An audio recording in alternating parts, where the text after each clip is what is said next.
meeting, yes? So, Yeah. yeah. So, Paul Alcoholic, uh, the concurrent theme in every talk is this, and there's a statement on page 66 when they're talking about the inventory. I'm just going to use it for the idea of the exact nature of the wrong. So it says, the bottom of page 66, the third paragraph, we were prepared to look at it from an entirely different angle. So really, that's what we're attempting to offer.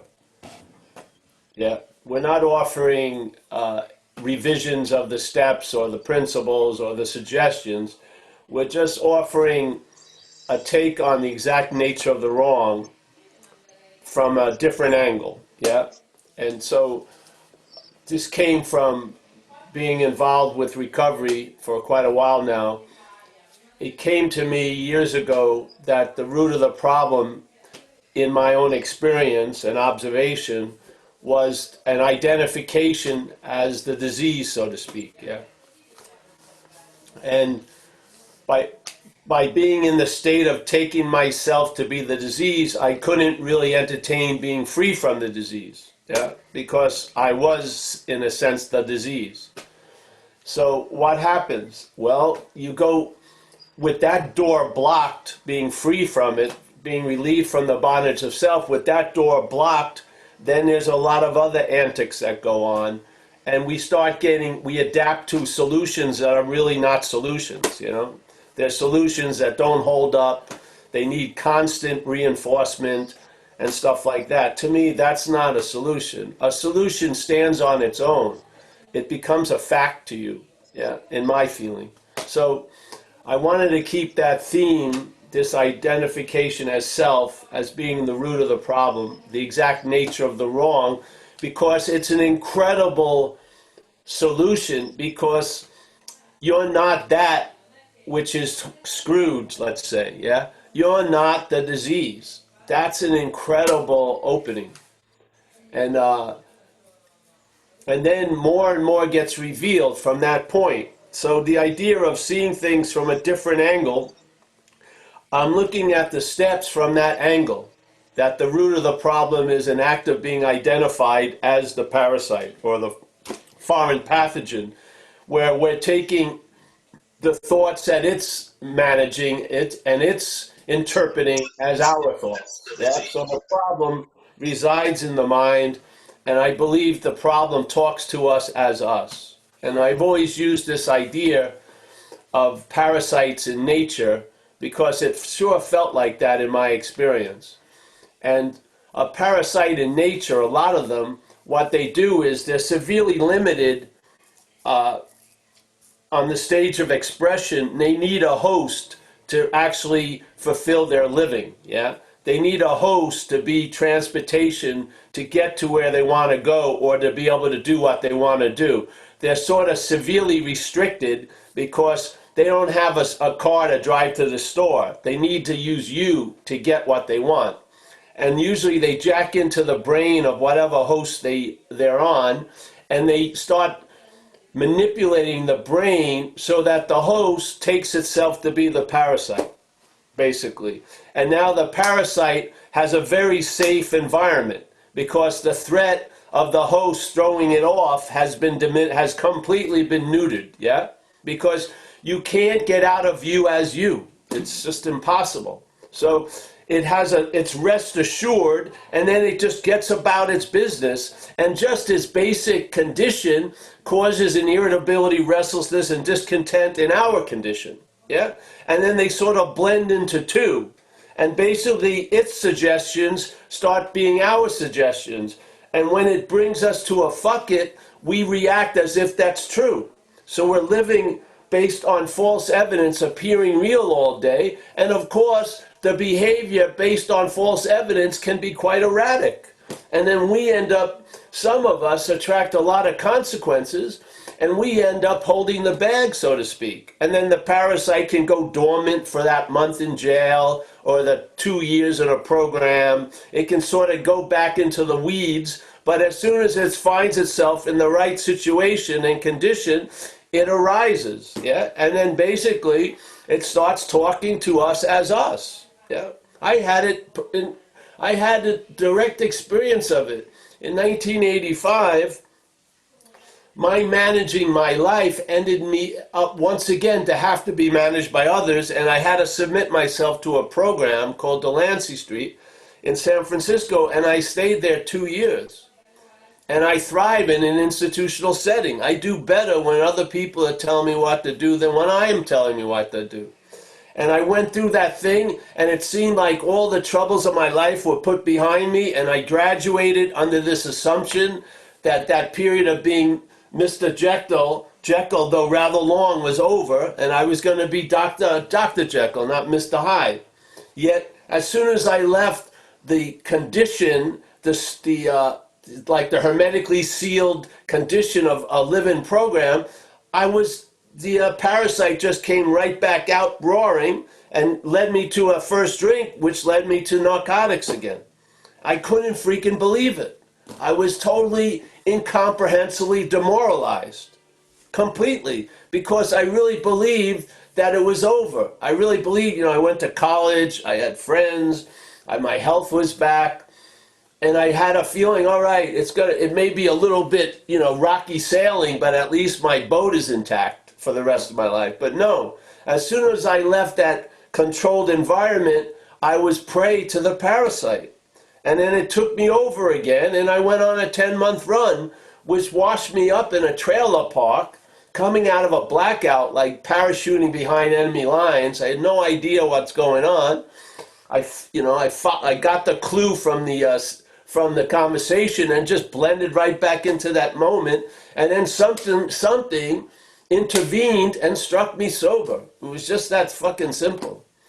And then that sobriety would have died on the vine unless it was presented with a way of life so that sobriety could extend. And that night, I was introduced to AA. That night. If I hadn't been introduced to AA that night, that surrender, that event of complete surrender would have dissipated by the weekend probably. But luckily for me, I got whacked and then I was given a way of life. And now I've been following that way of life for 30-something years, and it's had a huge effect on the action figure. It's subdued that angst. There's a ease and comfort where there used to be an irritable restlessness and discontent, and that relief from the problem gives us an opportunity to see the problem, really. Yeah?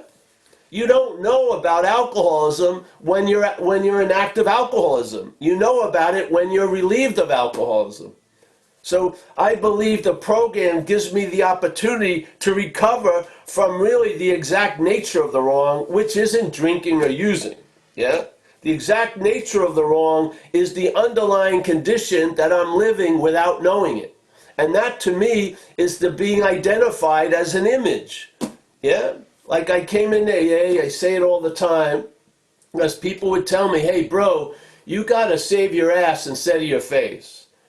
But I thought my face was my ass when I came in. I was living by an image, and it's amazing how much pride a junkie can have. Seriously. I mean, it's incredible. So all this stuff I'm sharing is from hindsight.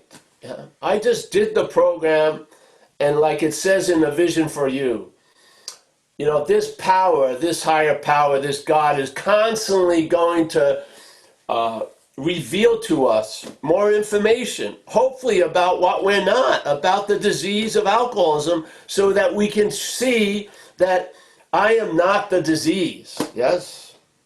And maybe the language will change, because my really feeling is I was had by alcoholism. I never had alcoholism. I mean, if you think holding on to a bull's tail is like you having the bull, it's ridiculous. You're being dragged all over the freaking place. So basically, alcoholism had me. So when I started getting honest about it all, it really felt like a possession or some fucking foreign thing in me. Yeah? And it got subdued sufficiently by getting struck sober, and then it stayed subdued because of the way of life AA provides.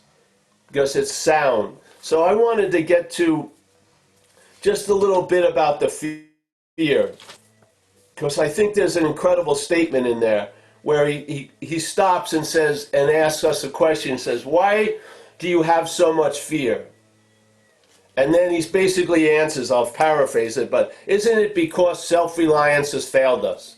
Now, to me, this is getting to the exact nature of the wrong. And if the wrong manifests in a linear way or in time, it's nice to get the first domino clear because it will explain the second domino. So it says, why are we in so much fear today? And he goes, isn't it because self-reliance has failed us? That's the diagnosis. Yeah? The cause of fear in our life is reliance on self. Yeah? Did I know that? No. I thought the cause of fear of my fear was police, judges, not getting the drugs I wanted, shit like that. But basically, all the anxiety that was being cooked up all day, its petri dish was reliance on the failed system. Yeah? The mental state is where selfing is imagined. It's where selfing is inferred and implied and suggested and reinforced all day. That, to me, is where the relief lies. Yeah? So the fear, and I'm talking mostly about mental anxiety, because I think fear is a valid emotion.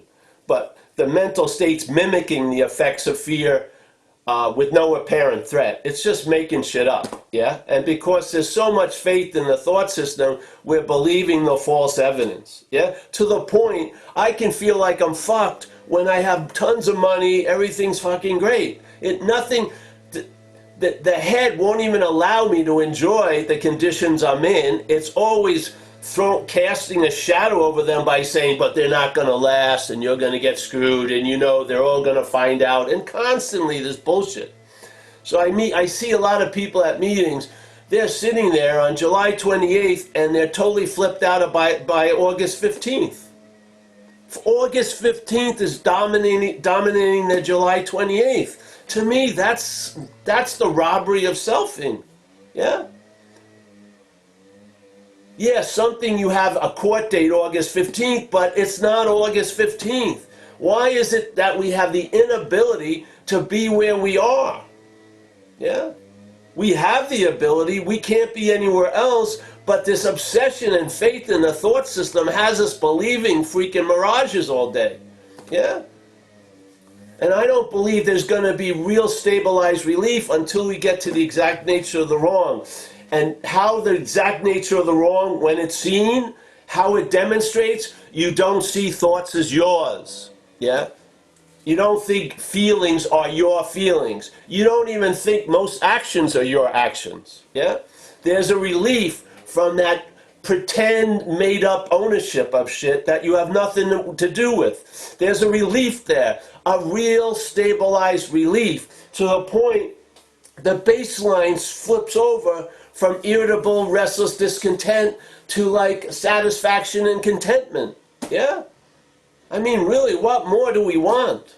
What more do we want when this way of life allows a new attitude and a new outlook and a new freedom and a new happiness? What is it that's causing us not to be able to entertain peace of mind? What's causing us seemingly not to be able to entertain this new freedom and new happiness? Because it's the old fucking idea. Yeah. There's a relief. There is a solution. Let it show you, what it is. Why do I want to make it something? Let the solution show you what it is, yeah? And if this shoe fits, if this different angle of looking at the steps and the disease of alcoholism works, then let it work, It's not in conflict with anything else. We're just speaking about the root of the problem, yeah?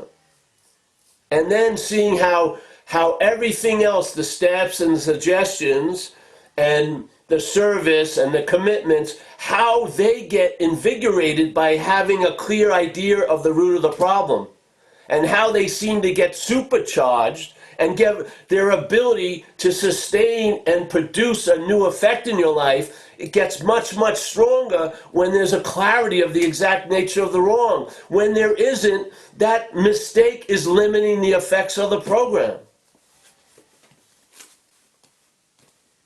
You're getting like 71% when you could be up to 98%, so to speak. Yes?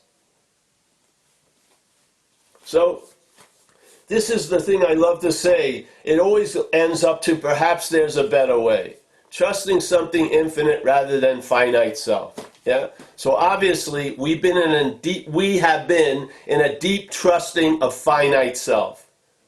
The whole program is an admittance of that. Yeah. And then submitting ourselves to be changed by following these simple steps and suggestions in this way of life. And now we have a migration from trusting something finite to something infinite. And of course, the trust is the exact same, the faith is the exact same, but now it's in a different package. And we can see the results the faith can produce when there's faith in an infinite power. Because we've already seen enough of what's produced when there's faith in the finite self. I mean, none of us need any more evidence. The evidence is way up here. There's just a denial of it by the system. The system doesn't want to be called out. It doesn't. It's talking as us, to us, about us. Yes?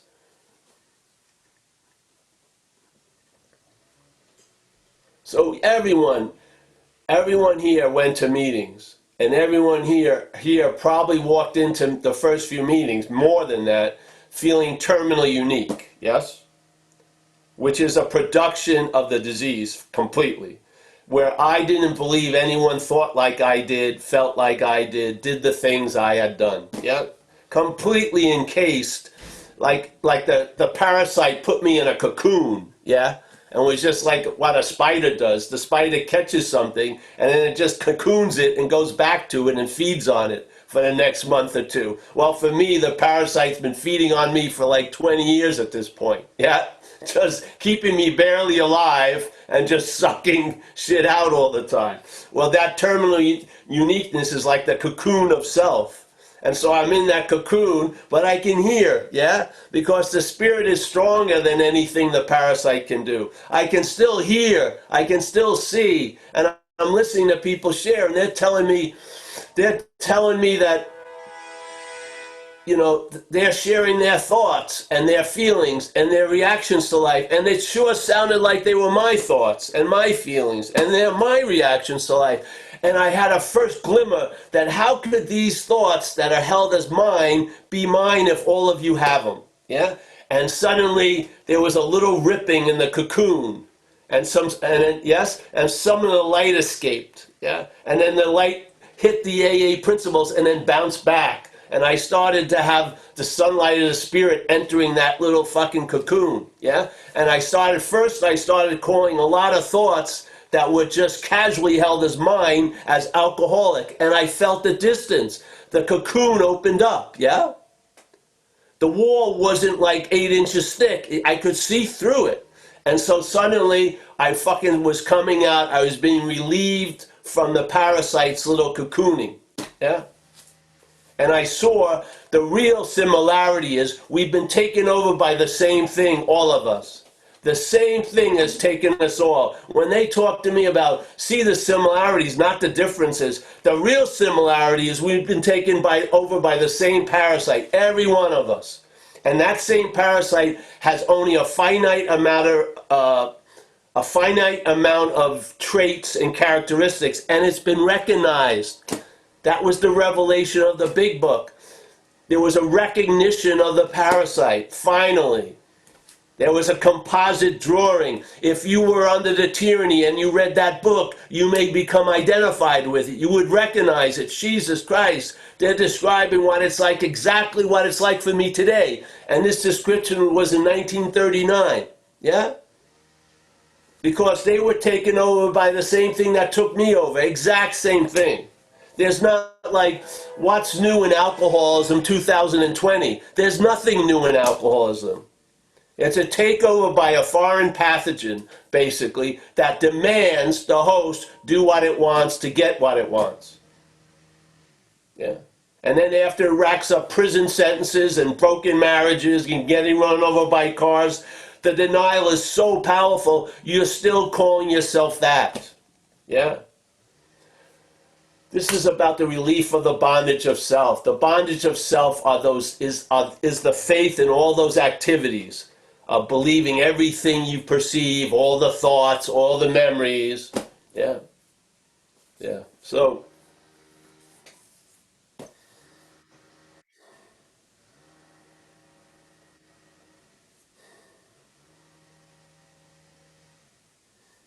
it's just there. If you see it, great. If you don't see it, so what? You heard something interesting at least. Yeah.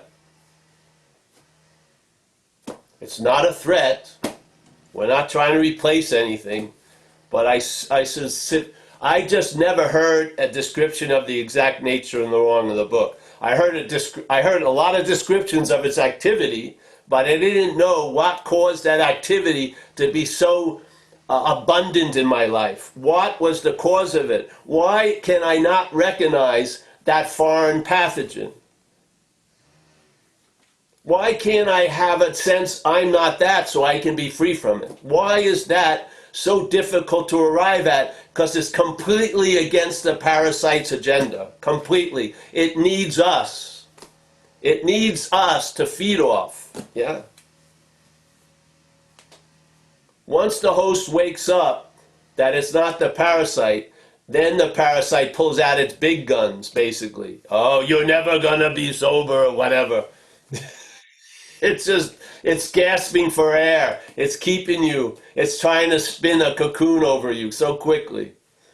Yeah, but we met a higher power. A higher power has been introduced, and it changes the whole fucking equation. When it's just me and the parasite, I'm outmatched. Yeah, but not when the higher power is available. And the higher power is always available. So, there you go. Thanks very much, Paul. That's great. So we've got a few questions just before I go on. Just to say that all of Paul's stuff, if you've not been here before, Paul's website is zenbitchslap.com. You'll find all the videos, all his audio, a lot of books, and you can buy his books, which are highly recommended.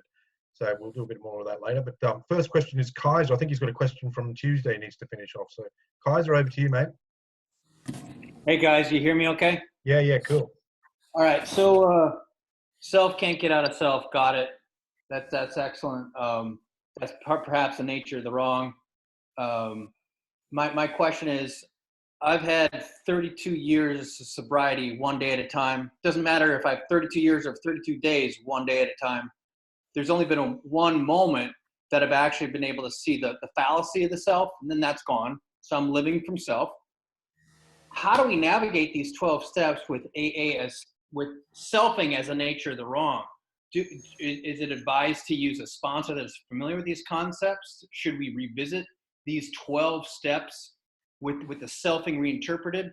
The major concern I have is if I'm going to do the work and I do like the reinterpretation, I'm doing it and I understand that the self, can't get out of self, what to do. Because if there's a solution in the 12 steps for selfing, what's the most effective way to go about it with this new information? All right. Well, let's first start with the idea of I. I is not self. Yeah. Okay. The feeling of you is an attribution of self. So the feeling of you, yeah, Mm-hmm. is selfing in disguise. So in that case, self can't get out of self. What you are has never been in self. Yeah. We're saying here your inherent condition is not of body and brain and emotion and stuff like that. Your inherent condition is not of things, so to speak. Let's call it spirit, yes? So the spirit has never been in self and therefore never has to get out of self. It's the self presenting itself as you and me. This is what happens. We don't know we're identified as self, and we're trying to get out of self as Paul. So Paul wants to get out of self. That makes sense. But if Paul is self, then he gets caught in that statement. You see? Yes. So there's an act of identification that hasn't been noticed. So Paul is a picturing of self. So self, aka Paul, has a drive which seems a great move to get out of self, but it's trying to get out of self as self without knowing it, yeah? Yeah. Yeah, so the I is not in self. The I, or spirit, is there.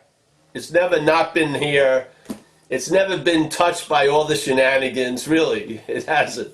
So, but what happens is when people read self can't get out of self, they start maybe thinking it's the ego, can't get out of the ego. But really, what's usually talking as you is not you. That's all we're attempting to throw out there. Because And how do we use that with the 12 identity, steps? How do we use that with the 12 steps? Well, simple. You can look at the steps through it. You don't have to formalize it. You look at step 1, yeah? You're powerless over alcohol and drugs, yes? Yes. And your life's unmanageable. That's the condition of self. Okay. Yes? Yes. The second one is there's something greater than us that can restore us to sanity concerning that the insanity that precedes the first drink. Yeah? That's the first appearance of us. We are that power, yeah, that can restore itself to sanity. But you can't, yeah? And self can't. Because you and self are the same fucking thing in this view, yeah? The third step is turning one will and life over to the care of a higher power. Now, you're making a decision because at that point, it's not under your control, is it? Something has your life already and your will. It's called self-will. And your life is occupied by the parasite. So we make a decision to turn our will and our lives over to the care of the higher power. Yeah? We can't fulfill that mission because we're not in possession of it. So we do steps 4 through 9, and the fourth step you can definitely apply, being convinced that self manifested in various ways is what has defeated us, and then doing an inventory of how self has defeated us, and recognizing self isn't you. Yeah?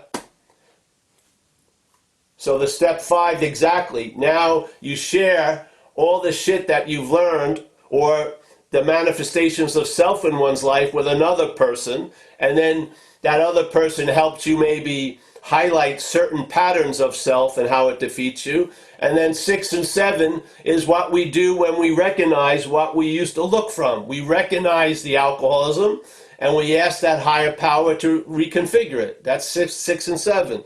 Step 8, because we're in this world and we're accountable for what's happened through us, we make a list of who we harmed when under the influence of alcoholism and the parasite, and we go out and start making amends when possible. Yeah. Now I like the idea of accountability. I don't believe I'm responsible for the behavior that was occurring while I was under the influence. I have no sense of that whatsoever.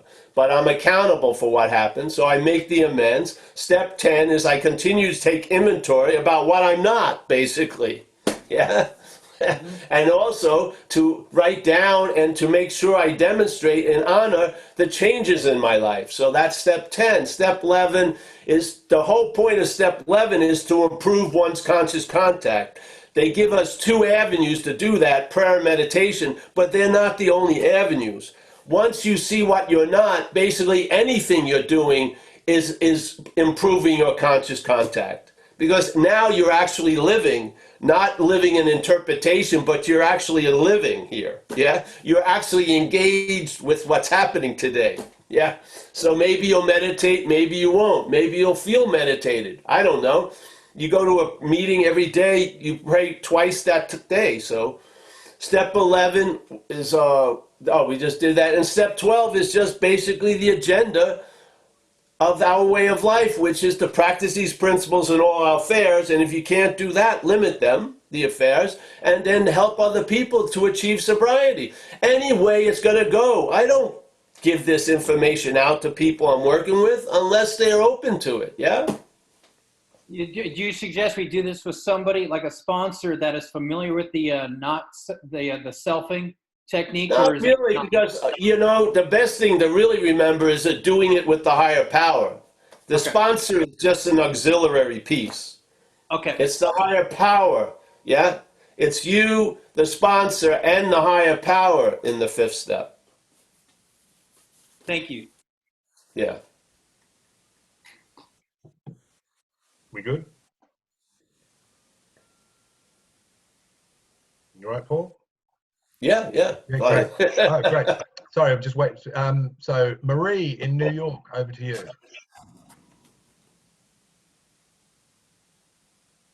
You should be. You can unmute.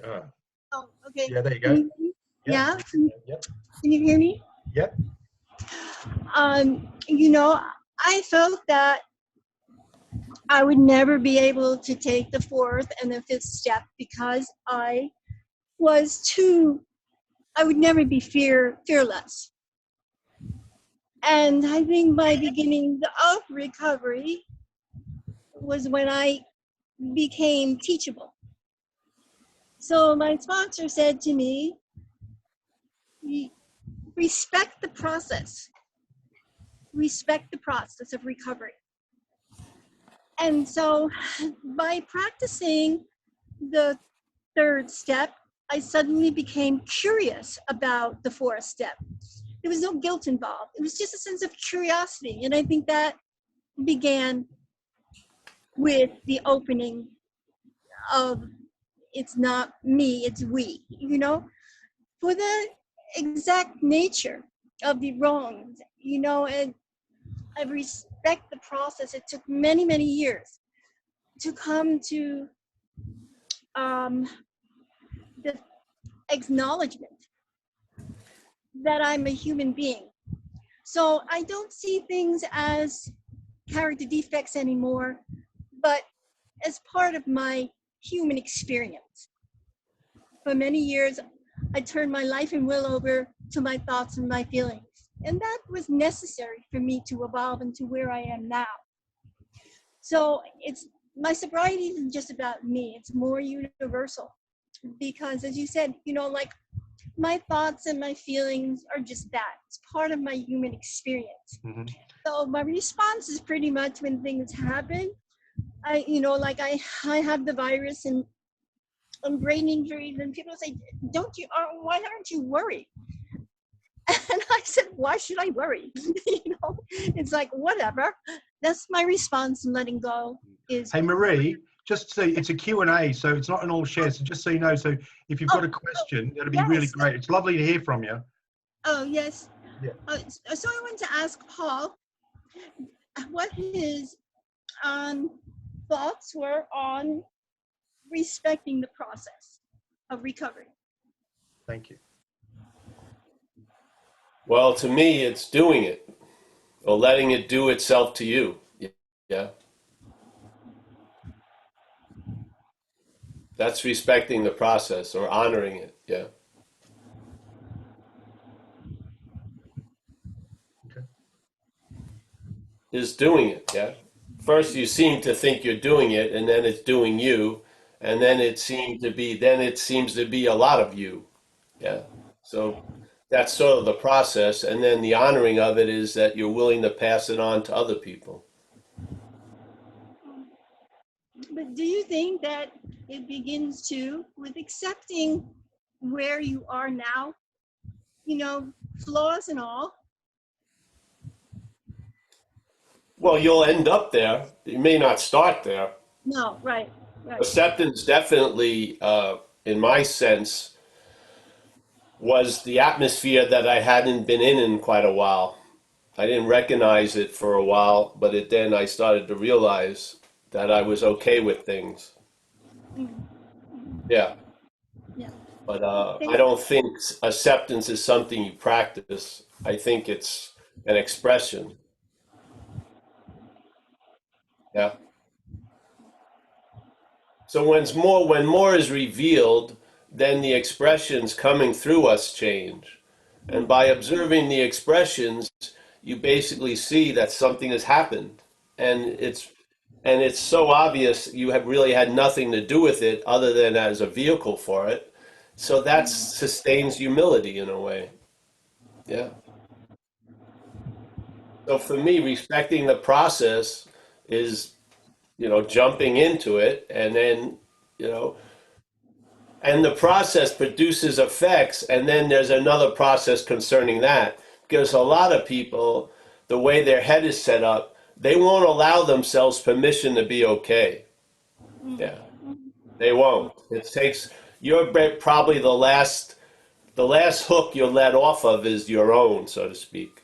So, uh, just like a lot of people can really ask for help, but they don't really stick around and receive it. So there's the process will produce effects, and then having the ability to let those effects grow in you is another stage to me of recovery. Yeah.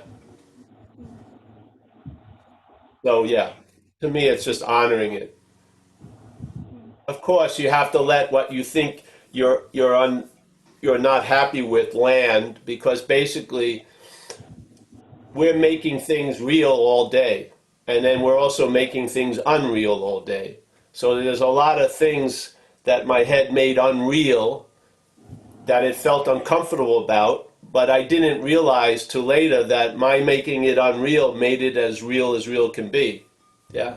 So this is what I learned from the process, that AA allowed everything to catch up with me that I was conveniently avoiding for years, and a lot of shit landed which I would never have signaled to land in the past, and it didn't kill me.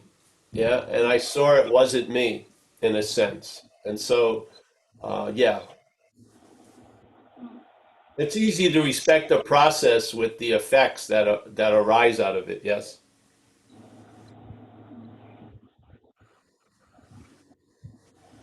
Thank you, Paul, very much. Yes.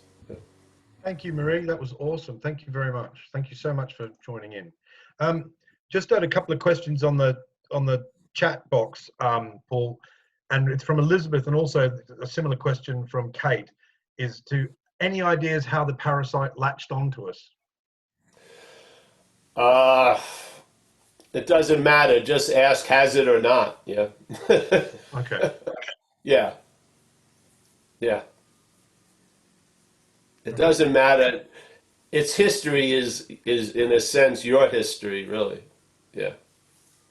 I don't want to go into that, because then that's the underlying thing of the mental state's addiction to being a self. Yeah. Okay. I use the word the parasite to produce an image of other. Yeah, because sometimes what seems to be profound for you happens all of a sudden. Yeah, it takes maybe a half a second. And really, in a weird way, there's a remembering of those little momentary flashes, then long drawn out changes. And I had a very severe one of those when I saw self as something foreign to me when I was engaged with how it works on page 64. I'll go back to it all because my head has made that a signpost where something really, really changed. And when I saw that being convinced that self manifested in various ways was what has defeated us, I was also being convinced that I wasn't self. Yeah. That was and as soon as I saw I wasn't that, the possibility of being free from it dawned on me. And the only thing that was holding that possibility back was my identification as the self, yeah? So as soon as that was seen through, the possibility of real relief became possible, and so it became, in a way, yeah? You know what I mean? A relief that after a while, it's just a new basis. It's not even the experience of relief, yeah? Usually the experience of relief comes from the diminishing of another experience of a lot of discomfort. But relief can stabilize where it's not an experience anymore. Your system is basically relieved of a lot of false assumptions and shit. That's all. And now your house is sort of built not on sand, but on a solid foundation, which to me, AA is. Yeah. So, yeah, so the relief is established, and it's not even an experience anymore. You are relieved, yeah, of the bondage of self. It's not like a shot. After being so obsessed with self, you get a shot of relief from the bondage of self. Yeah, it's not like that. It's just, it becomes ordinary. It becomes the status quo. How wonderful that is, man. I mean, to me, to have a sense of the day captured by the statement, the problem does not exist for you. That's a high level solution. Yeah. Really incredible. To not even have a whiff of it or any kind of evidence that it's there, to have it so profound the problem does not exist for you is unbelievable. And to me, I think it's rooted with seeing the problem really doesn't exist as you. I do. Yeah.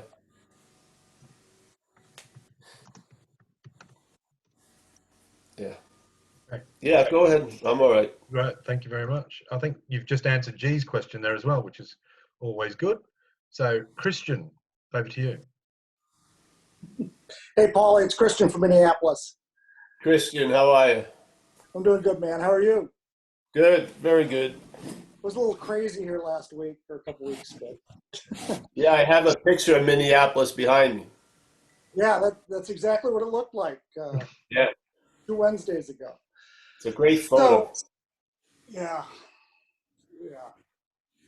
Yeah, we could use a little peace. Anybody on the call wants to pray for Minneapolis, I invite you to do so. So, anyway, the catch for me, or the catch, and I don't know if this is an epiphany or just I'm still juggling, wrestling with this, is just how to identify with a higher power. So it occurs to me that selfing and self and, my identification with my, instinctual agenda, drives a lot of protection around this entity we call Christian.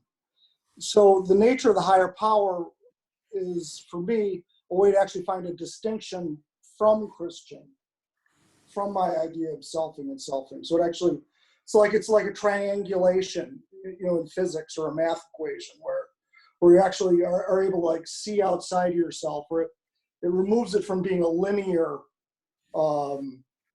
object moving through time. It sort of, does that make sense? Yes, yeah. Okay.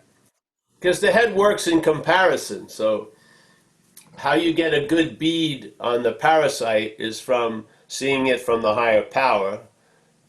And how you get a great appreciation of the higher power has been by you've been seeing a lot from the parasite, and now you're relieved. Yeah. So there is you can't hit things directly. It's a triangulation. Yes. Yeah.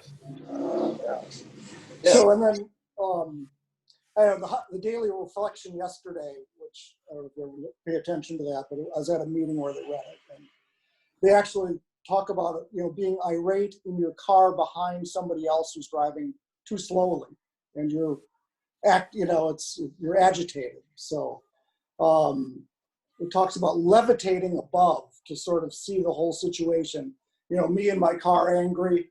Perhaps it's like a little old couple in front who are, maybe they're lost, maybe they're trying to find something, but they're sweet and they're kind, and they have no idea the agitation they're creating in me, one car behind. But seeing it from that view seems like what you've described a little bit. And so levitating, if that makes any sense. Well, let's say that's sort of like the interpretation from here is like getting rocketed into the fourth dimension. But I truly believe we're citizens of the fourth dimension on a visa here. Yeah. Right. Seriously. So that can become the more established view that the other smaller view appears in, instead of the smaller view taking the whole screen all day and having to learn tons of skillful means to keep it at bay. that Yep. small view will be held in a bigger view. Yeah, it will still go on, but you'll see it's not you, and it's not, like, I love how Bill W. describes it with, you'll lose interest in self and gain interest in others, and you'll lose interest in your little plans and designs. He uses the word little because in selfing, all the plans or designs are very big. Yeah, so it's sort of a downsizing. It's sort of like the screen. Let's say there's a screen here, and so selfing would be the whole screen. And then what happens is the higher power becomes more influential. Now selfing is shrunk down to one little screen in the corner, but it's held in this big space that has nothing to do with the one little activity. Yeah, and that space brings a lot of influence into the tiny claustrophobic square.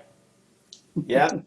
You can't find the relief you need from the claustrophobic square in the claustrophobic square. It comes from the space, yes? Or if you want to call it the higher power. Yeah, so that's what's happening a lot. So what's happening is instead of like a 50 or an 80-20 share, 80% selfing, 20% whatever, God or higher power, the percentage is changing. So as soon as it hits 51% of space and 49 of the selfing, there's a whole new view that's checking out the selfing. I'm telling you. Right. And this is the progress of recovery. And it's unstoppable. It's only your belief that it could be stopped or it's never going to happen that impedes its progression, basically. You're dragging your feet, so to speak. It's not you, it's the system. The failed system doesn't want to fucking admit the failure of itself. Yeah. So this is what's happening. So the trusting something infinite would be going to the squares that are empty, so to speak, and all spacious, and the losing interest and the trusting something finite would be complete envelopment in the one little square of you getting stopped from where you want to go by the people in front of you. Yes? Yeah, it's not just an event. It's a stable possibility. It's not like, oh, that's an incredible, phenomenal event, and then go back to the reality of the little square. The little square is the unreality. The reality is the big space. Yeah. Yeah. The reality is pause, not what comes after the pause, the thinking and the reacting. That's not the reality. The reality is what's before. Yeah. Okay. Yeah. And you can't get to the before from the after. You're not that which is after. You are the before. That's the message. Yeah. Right. It's not like, oh, here's another way the after can get to the before. No, this isn't that. It's a fact. Yeah. You are not after the thoughts. You are not the mental reaction to conscious contact. You're not. It's part of the whole event, but that's not where you're established. You are the consciousness, or whatever you want to call it. Yeah? And that's not getting much play in the claustrophobic squares. It's totally seemingly forgotten. That's why everything seems so fucking real, because reality is sort of left out. Yeah. That's where false evidence thrives, because it appears real to us. Now, when you bring in the space of the other 8 squares, it will fucking diminish that false evidence appearing real. Yeah? It'll be seen as false evidence. And then you won't, throw your finger up and ram them and then get arrested and find out they're distant cousins, they're your grandma and granddad, and haven't been for 30 fucking years. For your behavior, you'll bypass all that shit, and it'll just be a little square moving to another little square and a little square, and you'll travel lighter through it all. Yeah? Yeah. Because the little square doesn't catch you. It doesn't catch all of you. It's a glimpse. It's a mental slideshow.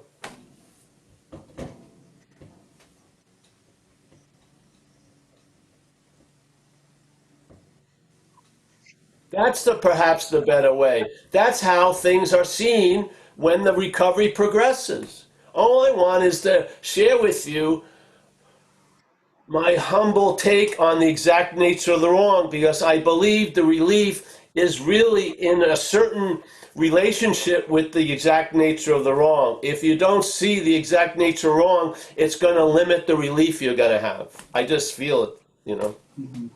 So I'm just throwing this, hey, you know, I would much rather teach people things to do than make themselves feel temporarily better all day. I'd have a lot, you know, I could write books and make money from it all. But this is a message, an invitation. Yeah, here you go. Mhm. And if the shoe fits, you wear it. If it doesn't fit, go put Come on, here. find other shoes. But I'm Right here. telling you, a lot of those other shoes are going to lead you to the same old shoe store, and then it's Norman, finally going please. to fit. I want to show you to Paul. Hello. Hey, Paul. This is Norman. Yes. Remember Oh, Norman? Norman. Okay. Thank He's a little you. bigger than the last time you saw him. I haven't seen him, but it's nice to see him. Yes. I trained you all early, Grasshopper. All right. I can't see you now. They cut us off. Okay. Oh, Graham's taking a nap over there. I like that. Birmingham. No one wake up Graham. No. We've got Luke from Birmingham, actually. He's the next up. Go on, Luke. Oh, Luke Skywalker. Yes. I feel a ripple in the force. That's what the mental state is. The mental state is just a little ripple in the force. Yeah. Mm. It's not a river. It's not a waterfall. It's a little dried up creek. Yeah. Okay, so yeah, I was just thinking. There seems to be something universal, like you say. People feel kind of terminally unique, and then there's a part of the book where always when I'm working with other guys, they prick up and they kind of identify with the methods that we have tried to stop or limit our drinking. You know, the drinking natural wines and all that. And that seems to be a kind of a really definable way to see how the narrative of alcoholism has been saying, oh, what about this? What about this? You could try this.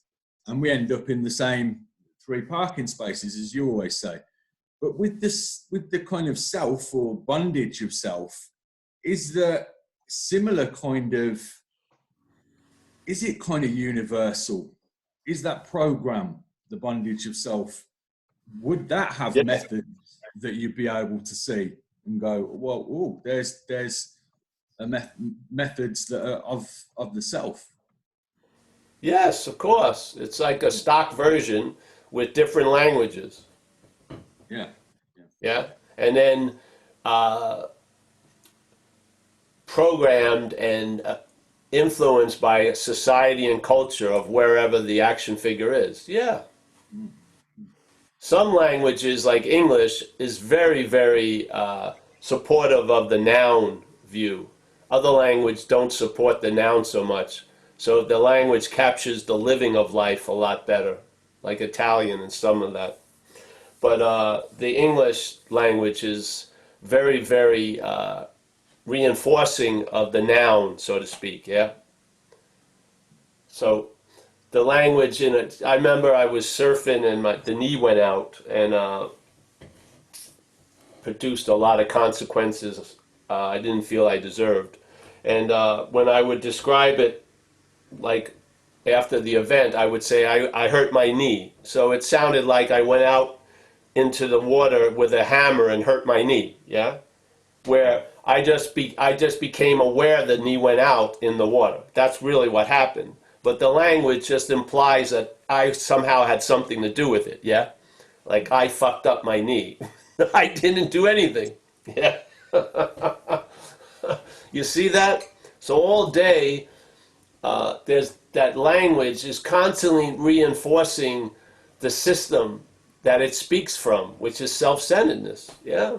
And I feel it's definitely pretty much every human being I've met, there's differences because of the programming and the culture and society, but basically we all have stock versions of the same system, yeah?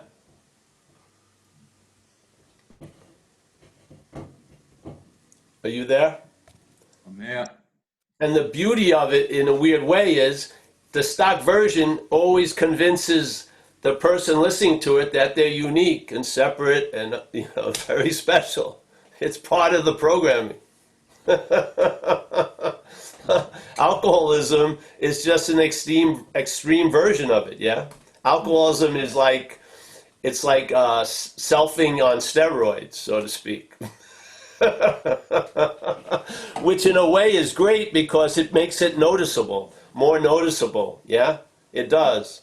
The flamboyancy or the amplification of selfing by alcoholism and addiction goes noticed. Yeah, family members notice it, the cops notice it, the fucking health system notices it. You notice it. Your friends notice it. It's not. It's bleeding through the disguise, so to speak. And I feel it's such an incredible touchstone because if we have lived through active addiction and alcoholism, we have seen a lot. We have seen the exact nature of the wrong. We've seen its effects, and we've come back to share about it. Yeah. A lot of us don't make it, but some of us who did, we've seen that any life run on self-will can hardly be a success. I mean, that should be a given. Yeah, we've seen that self is manifested in various ways as what has defeated us. We've seen it already. We just don't have an understanding to capture it in a sense. And then the selfing is such a quick move. It just takes itself to be us so quickly that we just fall asleep like in the chair, like Graham. We're just snoozing. Well, there's a Paul representing me, and then a part of Paul is just out to lunch. It's snoozing. Yeah. You know what I mean? So I see, without this idea of self being so prominent in the head, there would be nowhere alcoholism could land. Alcoholism, to make the acoustic guitar electric, there's got to be a guitar. Yeah. So the basic mental format is the guitar. If you plug it in with alcoholism and addiction, it's an electric guitar, a lot of long fucking solos and fucking ear-piercing false notes and a same old riff. It's like Inagata Davida for 35 years, basically. Yeah, so basically, if you can see it as the acoustic, you could probably save yourself a lot of time and trouble, but whatever. Yeah. I hope that helped. I don't know. I lost Luke. I can't see him. I feel like I'm talking to James and John down here and Rob. I guess I am. And Sonny. So. Okay. Jono, over to you, mate. Oh, Graham's come back from the dead. Woohoo! Jono, Who is it? Jono from the UK. Oh, Jono. Yeah. Yeah, I'm trying to unmute you there, mate. Yeah. Yeah, there you go. Hi, Go, Paul. Jono. Hey, Jono. How are you? I'm good. Would you say the root of it all is the bondage of self, not self? Yes, it's the Because I bondage. was hijacked Yeah. for fucking Yeah. a long time, but now when you can see it, the bondage dissolves. And do you get me? Yes. Yeah. But see that its story will continue. I don't know if it was with you, but we won't recognize that we're free a lot of the times, especially from that point. So you'll be still trying to become free from the bondage of self while you're actually in the state of being free from the bondage of self. Yeah. That's an important thing to start seeing, yeah. Because the old story will try to run over your new conditions. It will. That's what it does, yeah. It's sort of like you're on a different stretch of road, but it paints the same turn and the same hill and the same shit, yes? Yeah. But you're basically past that. You're past the point of bondage of self. Or before it, really. Yeah. Cool. That's like the lady was talking about respecting the process, but really respecting the results and the effects, yeah? And a real honoring of the results usually catches it when it's actually there, yeah? So that's the honoring of it, is that you're not hoping to be free from the bondage of self, you're honoring the state of being free from the bondage of self, yes? That to me is really respecting. Yeah, exactly. Yeah, pinpointing it. Yeah. Yeah. It's fun, really funny, because there's a mental interpretation of the conditions, and really there's not an awareness of the conditions. Yeah. So we may be praying or longing for something that we're already involved in. That's how insane it is. Yeah. Yeah. Yeah. Yeah, because I can still feel myself in self, but having that awareness when I notice it, which I didn't have before. So that the bondage ain't there, but I can notice it. Do you get me? Yes. Yeah. Yes. Yeah. And then suddenly the noticing of it doesn't become an unusual event, because you notice it, and then you notice that the head denies that there was a noticing of it. Yeah. Yeah. So that's still noticing the selfing. Yes. You know what I mean? Yeah. So you catch the thief, and then you catch the policeman as the thief catching the thief, and so on. And then you recognize what you're not. And then there's it gets established sooner or later, or it will be a sound foundation. And it may not go with the mental narrative. So you have to really honor, like the lady was saying, to me, honor the results, and to, enjoying peace of mind is fucking unbelievable. Can you imagine that you can just take one breath, not even a breath, and enjoy peace of mind now? That's incredible. Because when you were out there running around like crazy, you would have had to been fucking drugged and subdued, and you still would have fucking argued with peace of mind. Yeah. So I think we're so far from where we think we are already. I do. Yeah. Yeah. Cool. Thanks. Hey, thank you, Jono. I like saying the name Jono. It's sort of like Dano in Hawaii 5-0. Dano. Okay, so before we got the final question from Michael, just to say that Paul has his own things. It's more of the spiritual side of things, I guess. Paul, would that be saying on a Wednesday and a Saturday if you've not been before? So Saturdays at 1:30 in Pacific time, and that's highly recommended. So the Zoom room there is on zenbitchslap.com if you want to go in, and that is a real ride. I really recommend that. And then on Wednesday Pacific time at 7 p.m. in the evening. So yeah. And is that right, Paul? Yeah, you can come over to a new square, but you can't take your old square with you. So okay. Yeah. Wednesday and Saturday. Yeah. Okay. Okay. So final question, Michael, mate, over to you. Michael, our colleague. Yeah. Thank you, David, and thank you for this. It's so good to hear you. I've been following you on YouTube and listen to Being Convinced, and you're taking the 12 steps. If I can just send a message into the future, if you're looking to YouTube. Michael, I think you're going to have to speak up, mate. Can you speak up? Highly recommend just sending a message into the future. Highly recommend coming to the live show. It's very different. There seems to be a whole industry that promises freedom from self, spiritual materialism and stuff like that. But in reality, my experience is it just takes you further down the road of self. I remember you riffing, Paul, on taking yogurt for the bacteria, and it was just feeding the self more and more. Yes. I kind of want freedom from self, but I want to post it on Facebook and Instagram as well when I get it, so that I can show people. How do you get behind that? How do you get behind the self feeding self by saying it's going to be free from self? Well, you see the futility of it. Yeah. Hopefully, I think the futility of it's already there, but then you get to see the futility of it. But the futility of self trying to get out of self is already there. I mean, it's that's really the basis of agitation, is a thwarted desire.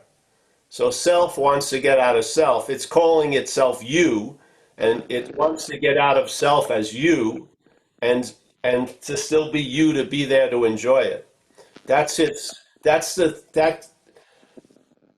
its thing where we talk about in the fear inventory. There is like a major defect, which is if we could only manage life better, everything would be great. Yeah. So it's just, that's the whole point of self. Self disguises itself as you and then tries to get out of self fucking all the time. Yeah. Yet it's actually self can't get out of self. So when there's the identification as the you trying to get out of self, it's fucking incredibly frustrating. I mean, I seriously was driven to shooting cocaine to the point I was putting my life at risk with the hopes that maybe at the last second before my body collapsed, I would be free from self. But as self, I did. I swear to God, it was like a religion to me.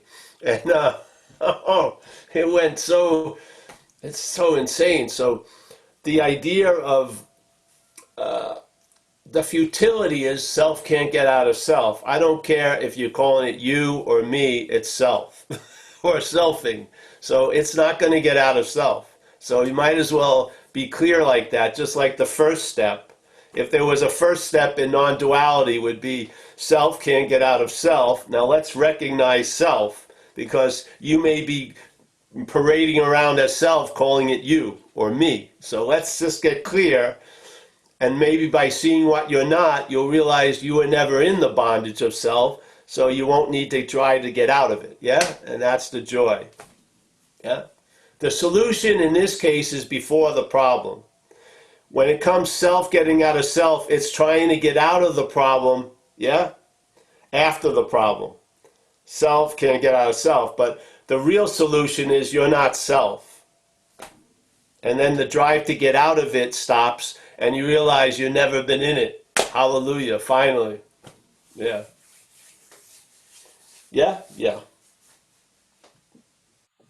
Okay. I hope that helped or didn't help, whatever. We didn't hear all of you, what you said, Mike. It was garbled in the beginning, but I think you've met me before, and yeah. Yes, I missed the live meetings for sure. Yeah, thanks, Paul. Yeah, it was great. Yeah. Yeah. I was just saying I'd followed you with being convinced and your reflection on the 12 steps, and it's been really helpful. And oh yeah, it's just so much. It's so good to be in the live show, and I highly recommend it. If you're watching this in the future on YouTube, then I definitely recommend come to the live show. Yes, great, thank you. And yeah, I think we're gonna do these. We can release the recordings, at least the beginning riffs of every part of the step, right? So we'll have a revised edition of the reflections on the 12 steps. Correct. Because the 12 steps don't change, but the reflections do. Yeah. I think, can we do that? Can we get that together? Where we combine the beginning of the meetings when we did the review of the 12 steps? We've got all the stuff there, so I'm sure me and Mike can stick our heads together. I think it would be nice to combine the 12. Yeah. Just as a condensed presentation. Yeah. Oh, because we've had 12 meetings so far, you mean? No. We went over the 12 steps and we recorded each one. So I'd like just to get the first riff on, right?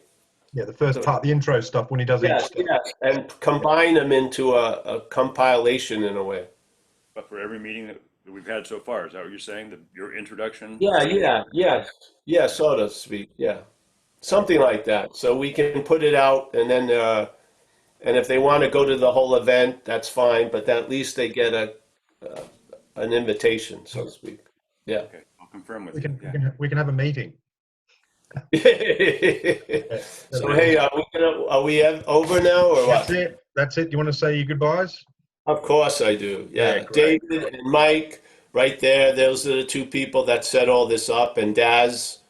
So if you have any problems with me, just complain to them, really. And we got Rob Farr. I'm very happy, Rob, seeing you all the time. Chris, nice to see you. Steve from the UK, Grimsley. Paul, James, a mainstay. It's very nice to see you, James, always. Let me go to the next little thing. We got Kate Buckley again. Hey, Kate, how are you? Jeff again, relax there, Southern California. The police are on the way, Jeff, though, so you better get moving. John and Trish, comfortable. We got Graham after his nap. Looks very refreshed. Good. Paula, MC, nice to see you. Elizabeth, fantastic. Luke, my main man in Birmingham. Johnny, let's see, I lost Johnny a second. Johnny down there. Michael, James, nice. Thanks, Michael, for that share. James, yeah, James, nice to see you. We got Sue from London. We got Kristen. Kristen looks like she's in a waiting room at the subway, at the underground. Nice to see you, Kristen. V. Phillips. We got Carl, my main man, Carl. Nice to see you, Carl. You're rivaling my T-shirts. I'm gonna have to up my game soon. Oh yeah. I got to get some new T-shirts. Mike, Kurt, nice to see you, Kurt. I'm hoping we get together soon, live. Let's see. All right, lost him. We got, yes, we got Lincoln in the sky. We got Maggie. Nice to see you, Maggie, over there.